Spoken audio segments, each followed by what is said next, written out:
Nikola Tesla said, if you want to find the secrets of the universe, you need to think in terms of energy, frequency, and vibration. Our brain pulsates with electromagnetic energy affected by our emotions, our health, and our general state of well-being. If an energetic force is struck at the same resonant frequency as another object in a vicinity, the vibrations will cause the second object to begin vibrating. In terms of how you experience the world, the energy and vibration you give off is met and reflected back. We can feel this on an emotional level when we say that somebody's on our wavelength or we feel in tune with a personal situation. Why is this important? Well, if your internal vibration is one of anxiety, depression, anger, the life experience that you have may very well provide you with people and situations that reflect this back at you, thereby reinforcing the feeling and so creating a circuitous negative experience of life. It's a bit like tuning into different radio waves. Depending on what frequency you emit will decide on what station you pick up. What is clear from modern research, sound can at the very least affect matter. In the 18th century, Ernest Chladni put sand onto a glass plate and vibrated it with a violin. The sand was pulled into creative and beautiful symmetric patterns. This work has been continued with the invention of the cymoscope by John Reed, who uses water as a surface membrane in which to imprint sound and create a digital representation of sound and vibration.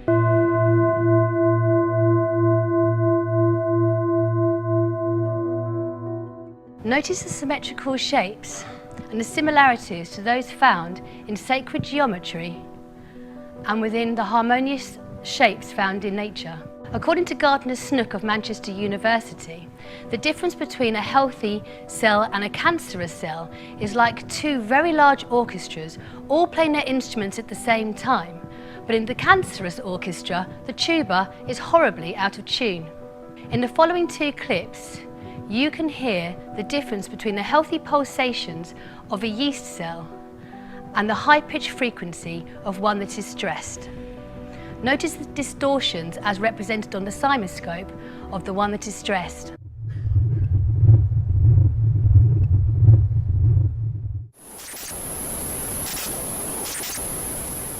Through the latest experiments using microcymatics, it has been suggested that through the principle of entrainment, whereby a more powerful frequency causes a weaker frequency to synchronize with it, we can excite the membrane of a cell into coherent geometrical patterns.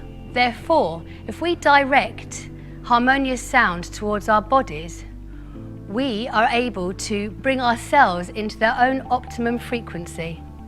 Not only do we vibrate on a cellular level, our consciousness, our thoughts and emotions all have their own energetic imprint.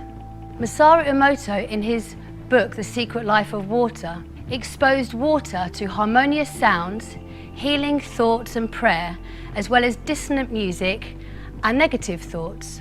He then froze the water and took photographs of the water crystals. The water that had been exposed to the harmonious sounds and healing thoughts and prayer created beautiful and geometric water crystals, and those that didn't were misshapen or not present at all. Many scientists and philosophers have pondered, where does consciousness and our thoughts arise from? Whether you believe this is from a God-given source or from somewhere deep inside the brain, latest research has discovered that it is through our bodily responses to it, is in quantum vibrations found in microtubules within brain neurons. Therefore, as we have already found out, if by putting harmonious thoughts into our brains, we can turn our perceptions and our thoughts from chaos to beauty. We've all used music to calm and energize ourselves. I have subsequently discovered that the perfect fifth harmonic, as found in Baroque music, is one of the most healing harmonic arrangements there is, being both expansive and stable. By creating a steady rhythm through the use of Baroque music, toning a single vowel, or through the use of a gong, a Himalayan bowl, or through a mother singing a lullaby to her child, the left and right hemispheres of the brain begin to resonate to a steady rhythm, bringing together the more linear left side with a more emotional and creative right. The subconscious and unconscious minds become aligned. Unresolved issues are released, and you become more vibrationally coherent and increasingly powerful. When we say that somebody is charismatic, what we are feeling is their personal vibration. When this happens, life starts to flow and those serendipitous moments increase. Why? We cannot solve problems using the same kind of thinking we had when we created them. We can change our thoughts and so change the way we perceive the world. We start to see the world through a truthful lens, being curious of the opportunities presented to us. We respond creatively to situations, taking action that perhaps others might not, and perhaps we have not done in the past. It is at this moment, those serendipitous moments that seem so random and elusive, start to become more frequent and expected. Because not only are we tuned into a more enjoyable radio station, we become less passive and more active at steering our course, whereby we can live a life more expansive and increasingly joy-filled.